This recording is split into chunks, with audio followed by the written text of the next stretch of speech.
नमस्कार, आप देख रहे हैं न्यूज प्लस। मैं हूं आपके साथ नेहा। हमारे विशेष कार्यक्रम आपका शहर आपकी खबर में आप सभी दर्शकों का स्वागत है।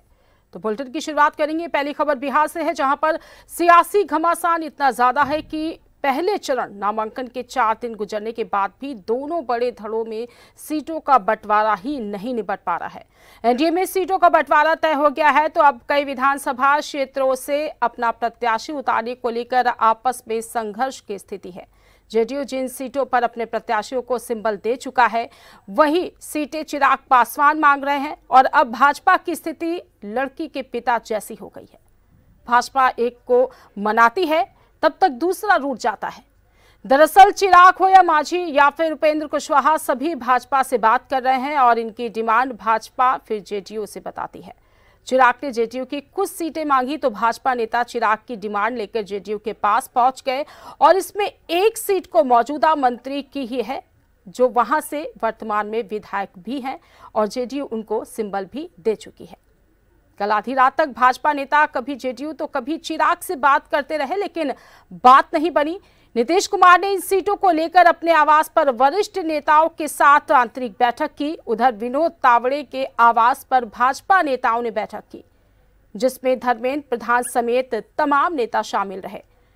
आज बताया जा रहा है कि कई राउंड की बातचीत के बाद लगभग तय हो गया है कि कौन सी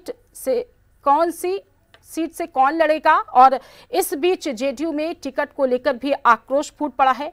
वहीं कई नेता और कार्यकर्ता नीतीश कुमार के घर के बाहर धरने पर बैठ गए।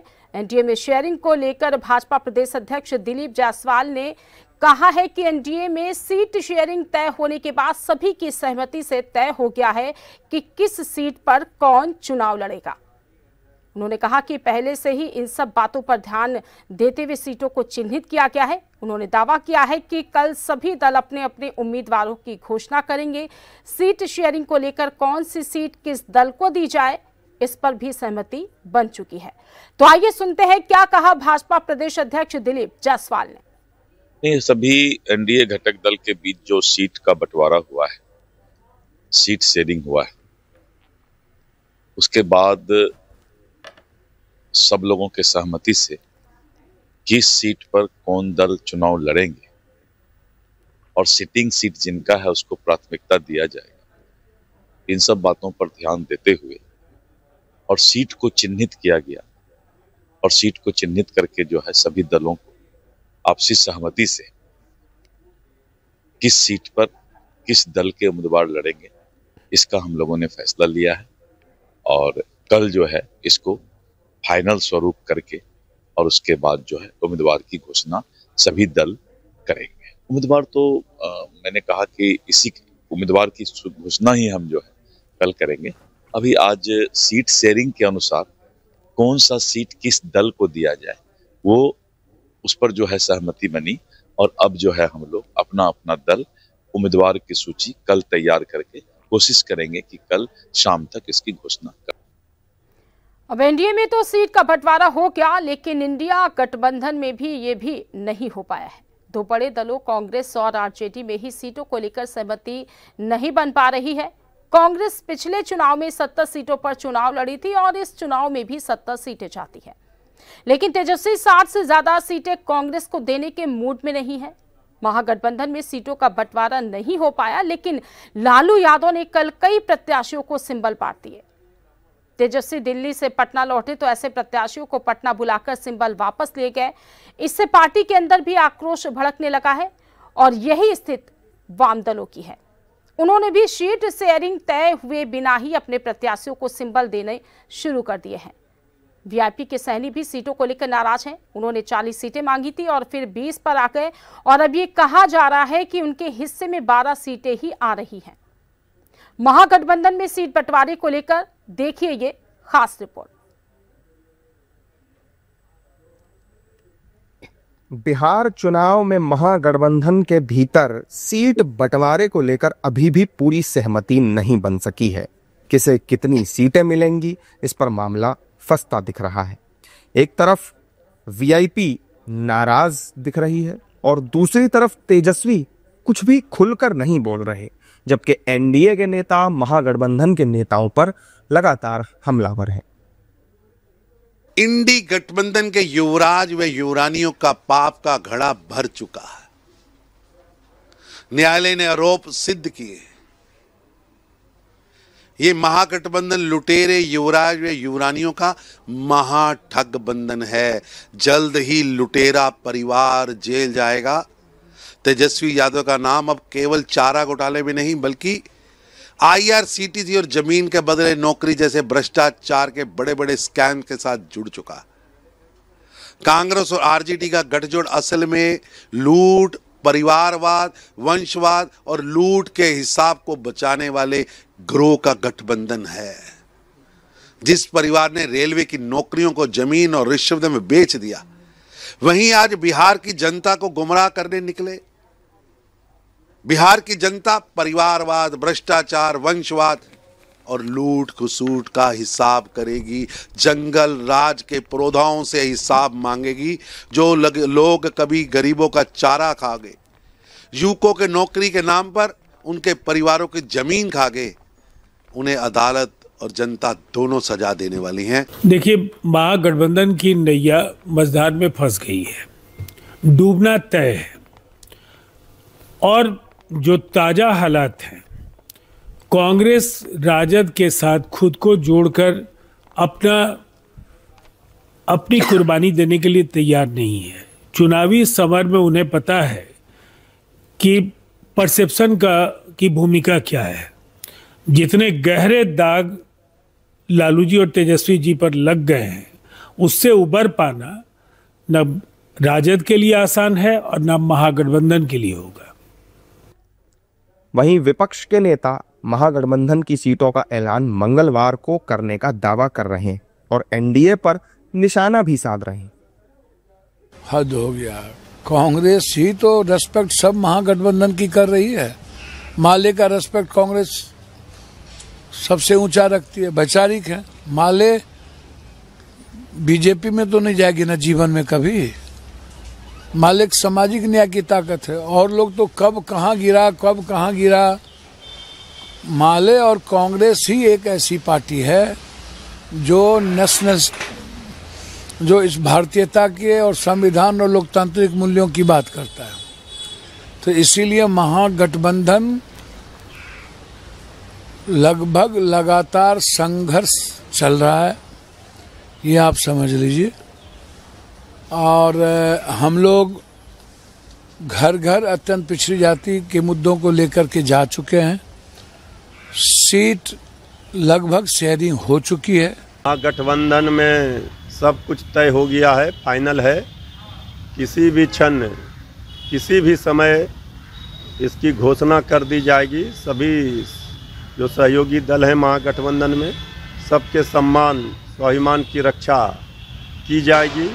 हमारे दलों के बीच में हाथ और गले नहीं, दिल मिले हुए हैं। हमारा उद्देश्य है सीट के लिए लड़ाई नहीं, जीत कैसे सीटों पर जीतेंगे, इसके लिए हम जिताऊ उम्मीदवार कैसे देंगे 243 सीटों पर महागठबंधन के उम्मीदवार, ये हमारे लिए महत्वपूर्ण है। मुकेश सहनी सब नाराज चल रहे हैं, क्या लग रहा है? कहीं कोई नाराज नहीं चल रहे हैं। मुकेश सहनी जी मजबूती से हमारे महागठबंधन में साथ हैं।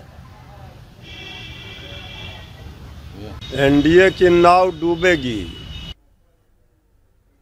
बहरहाल एक तरफ तेजस्वी यादव हैं जो खुद को सीएम पद का उम्मीदवार घोषित कर चुके हैं, तो वहीं वीआईपी के सर्वे सर्वा मुकेश सहनी डिप्टी सीएम पद पर दावा ठोक रहे हैं और कांग्रेस इन सब पर चुप्पी साधे हुए है। अब क्या खिचड़ी पक रही है यह तो नहीं पता, लेकिन इतना जरूर साफ है कि महागठबंधन में कुछ तो गड़बड़ है। अब सीट शेयरिंग का मुद्दा भले ही ना निपट पा रहा हो, लेकिन जैसे जैसे चुनाव नजदीक आ रहे हैं मुद्दे बदल रहे हैं। जेडीयू, बीजेपी, कांग्रेस, आरजेडी समेत सभी दलों में प्रत्याशियों के नाम पर मंथन चल रहा है और हर तरफ सिर्फ चुनाव की ही चर्चा हो रही है। हम आपको विधानसभा सीटों की जमीनी सच्चाई बता रहे हैं जनता के क्या मुद्दे हैं। आज बता रहे हैं कि पूर्णिया के राजनीतिक हालात और चुनाव में लोगों की क्या उम्मीदें हैं। तो देखिए इस पर यह खास रिपोर्ट।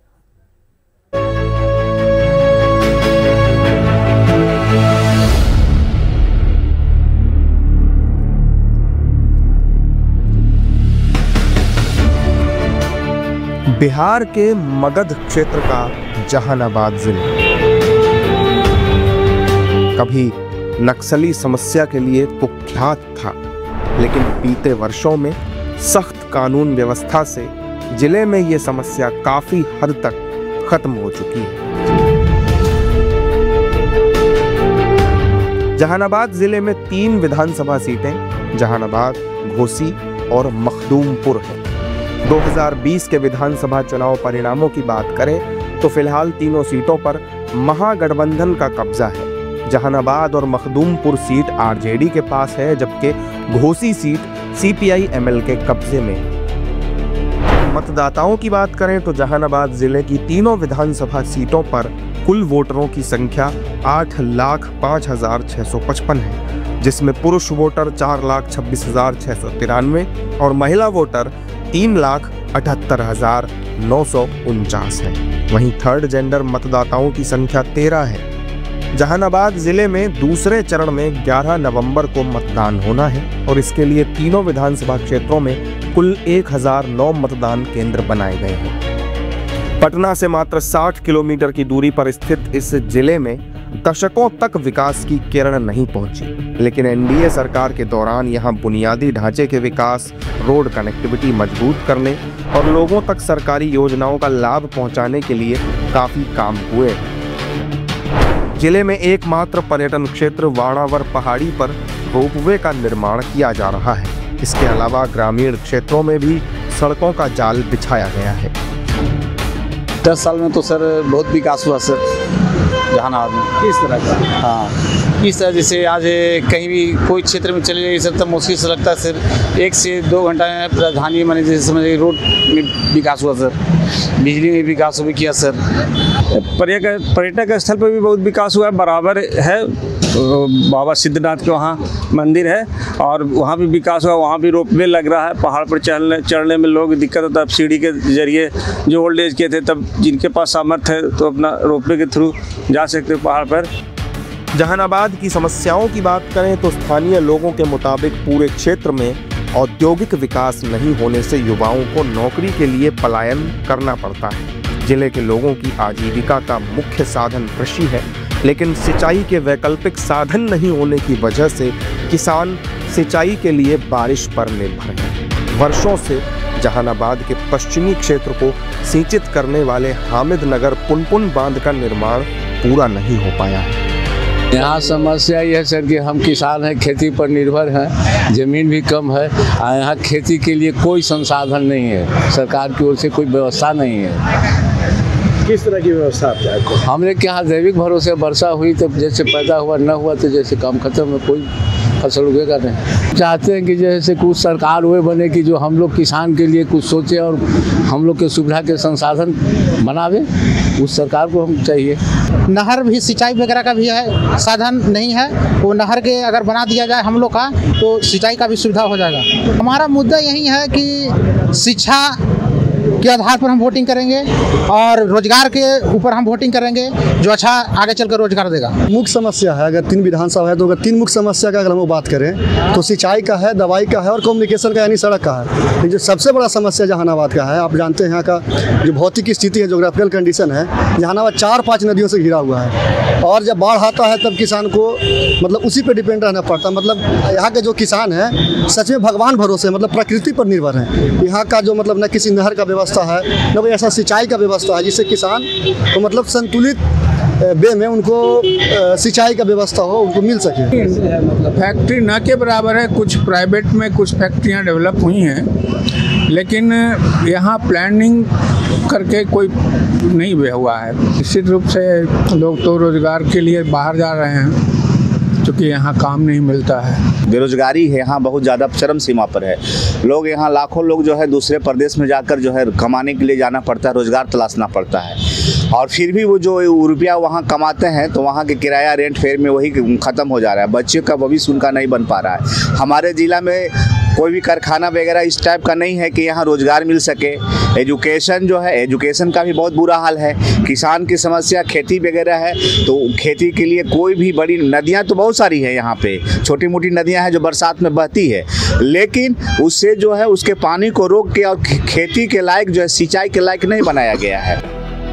जहानाबाद जिले की मखदूमपुर विधानसभा सीट पर केंद्रीय मंत्री और बिहार के पूर्व मुख्यमंत्री जीतन राम मांझी ने 2010 के चुनाव में जीत हासिल की थी और कई विकास परियोजनाओं को शुरू भी किया था।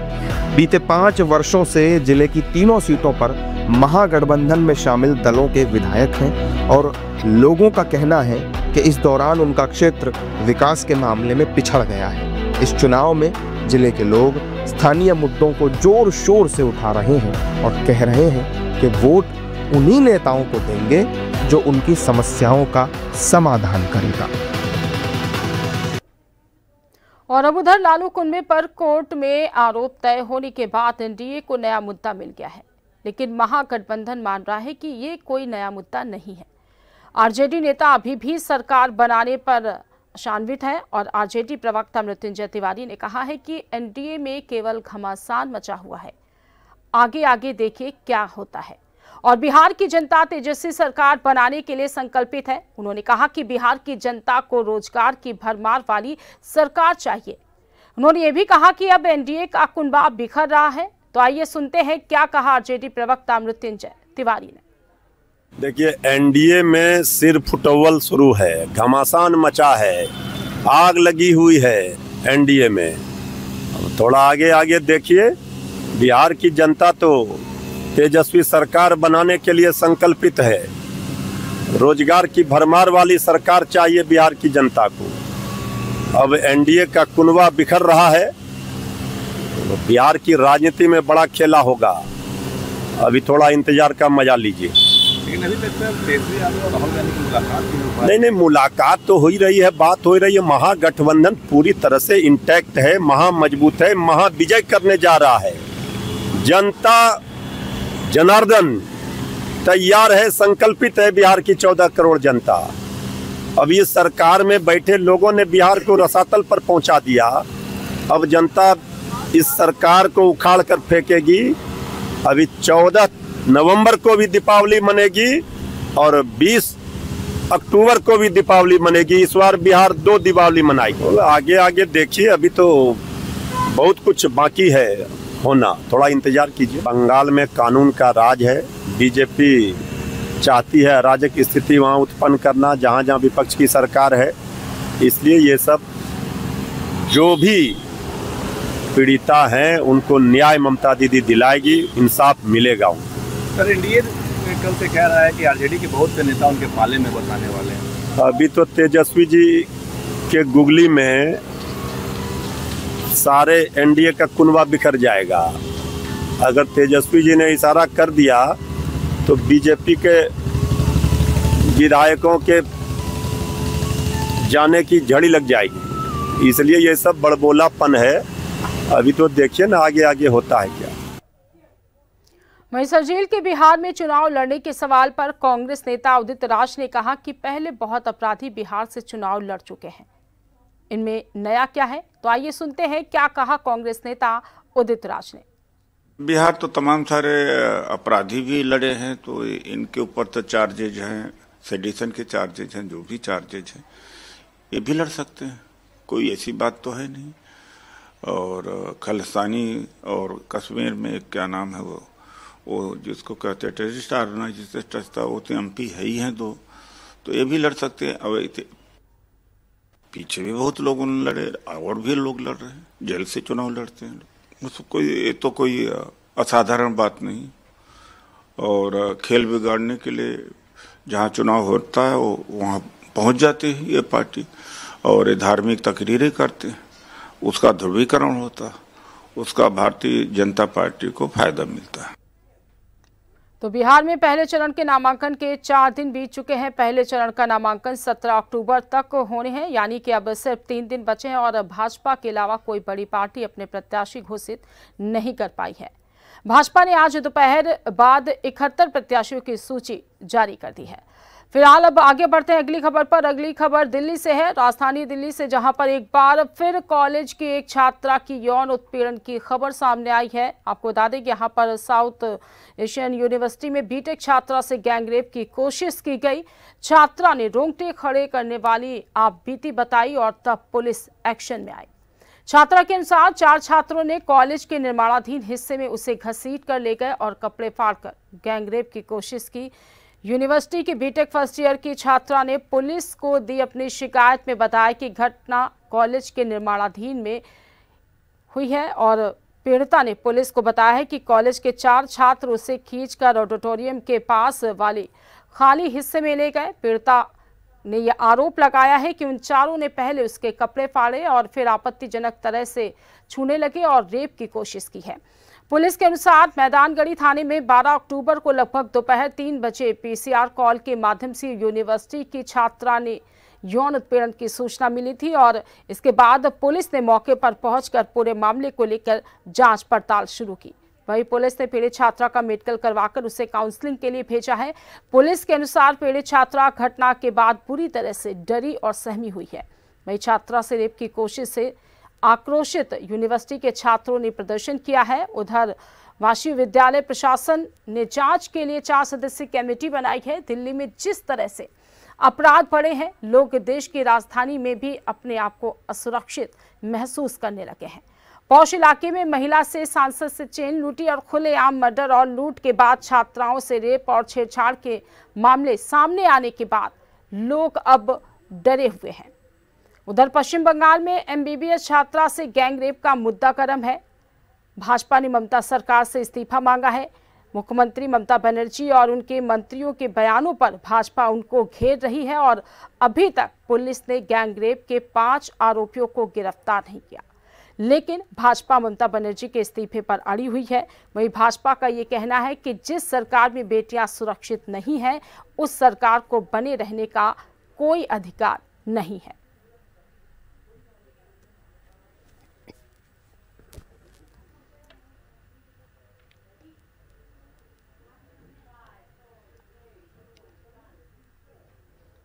और अब खबर मध्य प्रदेश से है, जहां पर किशोर दा की पुण्यतिथि पर उनके चहेते जोड़े ने अनोखा विवाह किया है और इस जोड़े ने किशोर दा की समाधि पर मत्था टेक उनको साक्षी मान वरमाला डाली। इसके बाद दोनों किशोर प्रेमी एक दूजे के हो गए। मध्य प्रदेश के खंडवा में सोमवार को यह अनोखा विवाह देखने को मिला। नागपुर से आए किशोर दा के प्रेमी जोड़े ने किशोर कुमार की समाधि पर मत्था टेका और इसके बाद दोनों किशोर कुमार के स्मारक के सामने एक दूसरे को वरमाला डाल हमेशा के लिए एक दूजे के साथ विवाह बंधन में बंध गए। दोनों का कहना था कि वो दोनों ही संगीत प्रेमी हैं और किशोर दा को भगवान के तुल्य मानते हैं। इसलिए जहां लोग भगवान को साक्षी मान एक दूसरे को जीवन साथी बनाते हैं, उन्होंने अपने भगवान अर्थात किशोर कुमार के सामने उन्हें साक्षी मानकर एक दूसरे को अपना जीवन साथी बनाया है। उन्होंने ये भी कहा कि ये पल उनके लिए यादगार पल बन गया है। तो आइए सुनते हैं किशोर दा के प्रेमी दूल्हे मनीष बोयर की अपनी अनोखी शादी के बारे में उन्होंने क्या कुछ बताया है। हमारा बंधन वो है तो हमने वो कोशिश की और वो सक्सेसफुल, अच्छा, बहुत अच्छा लग रहा है। अभी हम साथ में हैं और खुश है। क्या नाम है आपका? मेरा नाम मनीष गोयल, नागपुर से। क्योंकि मेरा ये दूसरा टाइम है आने का यहाँ पे। जब मैं पहली बार आया था तब से मेरे लाइफ में बहुत सारे चेंजेस हुए हैं यहाँ से, और जिन लोगों के साथ मैं आता हूँ तो उनका एक्सपीरियंस बहुत अच्छा है यहाँ पे। उनका सुनता था, जब आया तो मुझे वो एक्सपीरियंस आया कि नहीं, यहाँ पे जो कुछ शुभ कार्य बोलते हैं ना, हम लोग यहाँ से शुरू करेंगे तो जिंदगी में बहुत अच्छी प्रगति और तैयारी होगी। तो इस तरीके से हमने ये जगह चुनी है। जी, मेरा नाम मनीष गोयल है, नागपुर से। और अब खबर उत्तर प्रदेश से है, जहां कानपुर में भीषण विस्फोट के बाद अवैध पटाखों के खिलाफ अभियान शुरू हुआ और तब पता चला कि करोड़ों का ये कारोबार किस तरह चल रहा था।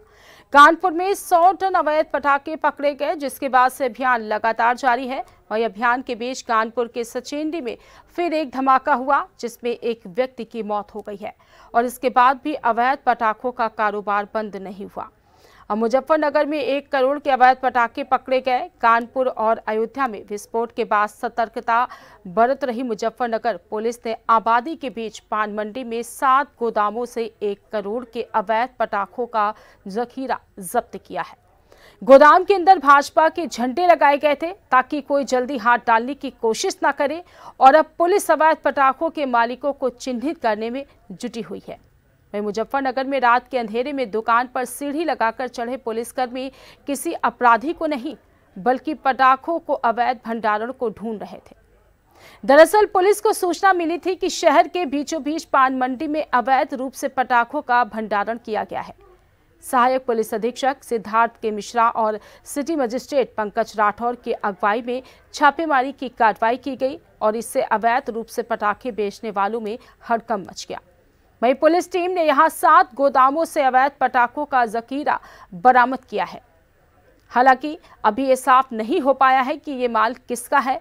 सहायक पुलिस अधीक्षक सिद्धार्थ के मिश्रा ने बताया है कि सुप्रीम कोर्ट और एनजीटी के आदेश के अनुपालन में ये कार्रवाई की गई है। जब्त अवैध पटाखों की कीमत लगभग 1 करोड़ से भी अधिक बताई जा रही है और इस अवैध भंडारण के मालिक के बारे में जानकारी की जा रही है ताकि विस्फोटक अधिनियम के तहत कार्रवाई अमल में लाई जा सके।